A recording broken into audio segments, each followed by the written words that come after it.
क्या आप अपने बच्चों को पेसिफायर यूज करने के लिए देते हैं? अगर आप देते हैं तो क्या आपको ये बातें पता है कि पेसिफायर किस एज में कौन सा साइज करेक्ट होता है अपने बच्चों को देने के लिए? पेसिफायर कैसे पेसिफायर को क्लीन करते हैं, कैसे उसे हैंडल करते हैं, किस एज में पेसिफायर देना सही है और किस एज में पेसिफायर रोक देना चाहिए। अगर आपको ये बातें नहीं पता है तो आप अपने बच्चों को पेसिफायर देना बंद कर दीजिए। नमस्ते दोस्तों, मेरा नाम है डॉक्टर राहुल त्रिपाठी और आज के वीडियो में मैं आपको बताने जा रहा हूं कुछ ऐसी बातें पेसिफायर के रिगार्डिंग जो कि उन पेरेंट को पता होना चाहिए जो अपने बच्चों को पेसिफायर देते हैं। तो वीडियो को शुरू करने से पहले लाइक करना, शेयर करना, चैनल को सब्सक्राइब करना ना भूलिएगा।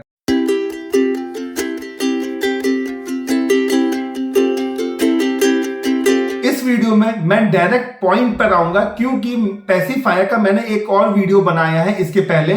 उसमें मैंने पेसिफायर के क्या फायदे हैं और क्या नुकसान है, पेसिफायर यूज करना चाहिए कि नहीं करना चाहिए, मैंने उस वीडियो में बताया है। अगर आपने वो वीडियो नहीं देखा है तो डिस्क्रिप्शन में मैं लिंक दे दूंगा या फिर ऊपर एक आई बटन आ रहा होगा, उसको क्लिक करके आप देख सकते हैं। सबसे पहली बात, पेसिफायर बच्चों को तभी देना चाहिए जब बच्चे ब्रेस्ट फीडिंग करने लगे। अगर बच्चे ब्रेस्ट फीडिंग नहीं कर पा रहे हैं तो उसके पहले पेसिफायर नहीं देना चाहिए, क्योंकि अगर आप उसकी पहले पेसिफायर की आदत बच्चों में डाल देंगे, क्योंकि बच्चों में क्या होता है कि बहुत ज्यादा क्रेविंग होती है सक करने की, तो वो कोई भी चीज जो है ना सीधा मुंह के अंदर डाल लेते हैं। तो पेसिफायर अगर आप पहले ही दे देंगे तो उन्हें निपल कंफ्यूजन होने के चांसेस बहुत ज्यादा हो जाते हैं।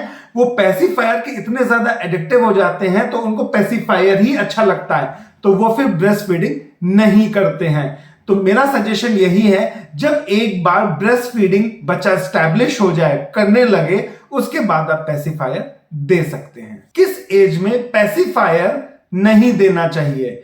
जब आपका बच्चा 12 से 18 महीने का हो जाता है उसके बाद बच्चों को पेसिफायर नहीं देना चाहिए। अगर आप उसके बाद भी कंटिन्यू रखते हैं पेसिफायर को और बच्चा काफी लंबे समय तक पेसिफायर का यूज करता है तो उसे ईयर इन्फेक्शन होने के चांसेस बन जाते हैं या फिर डेंटल प्रॉब्लम हो सकती है। डेंटल प्रॉब्लम से मेरा मतलब है कि बच्चों के दांत जो हैं वो काफी ज्यादा आगे आ जाते हैं या फिर टेढ़े मेढ़े हो जाते हैं। चलिए अब हम बात करते हैं कि बच्चों को कौन से साइज का पेसिफायर देना चाहिए और किस एज में। पेसिफायर जो है 3 साइज में आता है, साइज 1, साइज 2 और साइज 3।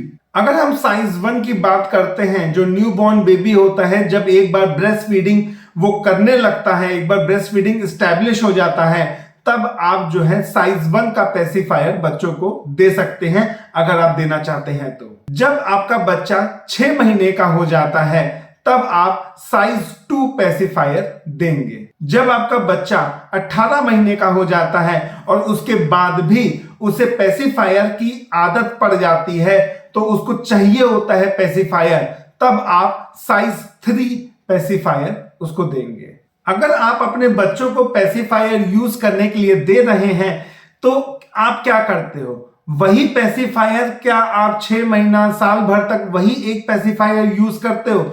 अगर आप ऐसा करते हैं तो वहीं पे रुक जाइए। ये जो है इन्फेक्शन होने के चांसेस बहुत ज्यादा बढ़ा देता है बच्चों में। जो पेसिफायर है वो हर 4 हफ्ते के बाद बदल देना चाहिए। डिपेंड करता है कि आप पेसिफायर बच्चों को कितना यूज करने के लिए देते हैं। कुछ बच्चों की आदत होती है बहुत ज्यादा सक करने की, बाइट करने की।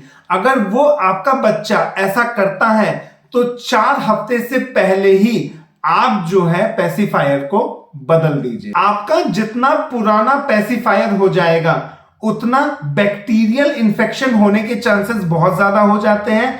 हाइजीन भी ध्यान में रखना चाहिए। इसलिए मैं आपसे निवेदन करता हूं कि अगर आप बच्चों को पेसिफायर यूज करने के लिए देते हैं तो 4 वीक्स या फिर उसके पहले ही आप पेसिफायर को चेंज कर दीजिए। जब आप अपने बच्चों को पेसिफायर देने जा रहे हैं उसकी पहले ही आपको ये 5 बातें पेसिफायर में देख लेनी चाहिए। अगर ये 5 चीजें में से कोई भी एक चीज पेसिफायर में आपको नजर आ जाती है तो वहीं पे आप पेसिफायर को फेंक दीजिए नया पेसिफायर लाके दे दीजिए अपने बच्चों को। पेसिफायर के दो पार्ट्स होते हैं, एक बेस होता है और एक आगे का सॉफ्ट पार्ट होता है। जो सॉफ्ट पार्ट होता है वो लेटेक्स या सिलिकॉन का बना होता है। अगर सॉफ्ट पार्ट में कोई भी चेंज होता है सरफेस पे, मतलब कि निशान आ जाता है, मार्क होता है, तो वहीं पे आप पेसिफायर को चेंज कर दीजिए। अगर सॉफ्ट पार्ट में साइज में आपको लगता है कि कुछ ये दब गया है या छोटा हो गया है, क्योंकि कुछ बच्चों की बहुत ज्यादा आदत होती है च्यू करने की, अगर ऐसा है तो वहीं पे आप पेसिफायर को चेंज कर दीजिए। अगर आपको ऐसा लगता है कि जो सॉफ्ट पार्ट है उसका शेप जो है वो बदल गया है, थोड़ा चेंज हो गया है, तो वहीं पे आप पेसिफायर को बदल दीजिए। अगर जो सॉफ्ट मटेरियल है उसमें पंचर हो जाता है या रप्चर कर जाता है तो पेसिफायर को फेंक दीजिएगा। अगर सॉफ्ट पार्ट छूने पे बहुत ज्यादा स्टिकी हो जाता है, चिपचिपा हो जाता है, तो इसका मतलब है कि पेसिफायर खराब हो चुका है। ये 5 बातें आप जरूर ध्यान रखिएगा जब भी आप पेसिफायर बच्चों को देने जा रहे हैं। एक और इंपॉर्टेंट बात मैं आपको यहां पे बताना चाहता हूं, जब भी आप पेसिफायर को खरीदने जाते हैं तो हमेशा जो है पेसिफायर का जो बेस होता है वो थोड़ा सा बड़ा होना चाहिए। अगर पेसिफायर का जो बेस है वो छोटा होगा तो बच्चे क्या करते हैं, मुंह में डाल लेते हैं और चोकिंग की प्रॉब्लम हो सकती है। तो हमेशा ये चीज का ध्यान रखिएगा, खरीदने से पहले जो बेस होता है वो थोड़ा सा बड़ा होना चाहिए, जिससे कि बच्चा जो है पेसिफायर को मुंह के अंदर ना डाल पाए। और एक और बात, पेसिफायर जो है सिंगल पीस में भी आता है और 2 पीस में भी आता है, तो कोशिश करिए हमेशा पेसिफायर सिंगल पीस लेने का। पेसिफायर को कैसे स्टरलाइज करते हैं उसके पहले मैं आपको एक बात ये बता रहा हूं कि आपको क्या चीज नहीं करनी है स्टरलाइजेशन के लिए। आप चाहते हो कि हाँ बच्चा ये यूज कर लिया, अब मैं इसे स्टरलाइज कर लेता हूं, तो स्टरलाइजेशन में आपको ये चीज नहीं करनी है। पहली चीज, कभी भी पेसिफायर को डायरेक्ट सनलाइट के नीचे नहीं रखना है। कुछ लोग ये कहते हैं पानी से धो लेते हैं और उसे सूखने के लिए डायरेक्ट सनलाइट के नीचे रख देते हैं, ये चीज नहीं करनी है। पेसिफायर को कभी भी ऐसी जगह मत रखिए जहां पे डिटर्जेंट हो, जैसे डिश वॉश करते हैं, जहां बर्तन आप मांजते हैं या फिर कपड़े धोते हैं वहां पे डिटर्जेंट रहता है, तो कभी भी ऐसी जगह पे पेसिफायर को नहीं रखना चाहिए। पेसिफायर को कभी भी स्टीम से या फिर यूवी लाइट से स्टरलाइज नहीं करना चाहिए। कभी भी पेसिफायर को फ्रीजर में नहीं रखना चाहिए। पेसिफायर को स्टरलाइज करने के लिए 3 स्टेप फॉलो करिए। पहला स्टेप है कि पेसिफायर को सबसे पहले एक क्लीन बाउल के अंदर रख दीजिए। वो बाउल सिर्फ पेसिफायर को साफ करने के लिए होना चाहिए, और कोई दूसरा काम उस बाउल के अंदर नहीं होगा। एक क्लीन बाउल के अंदर सबसे पहले आप पेसिफायर को रख लीजिए। उसके बाद पानी को बॉईल कर लीजिए, हल्का सा गर्म कर लीजिए। उसके बाद उस बाउल के अंदर आप पानी को डालेंगे।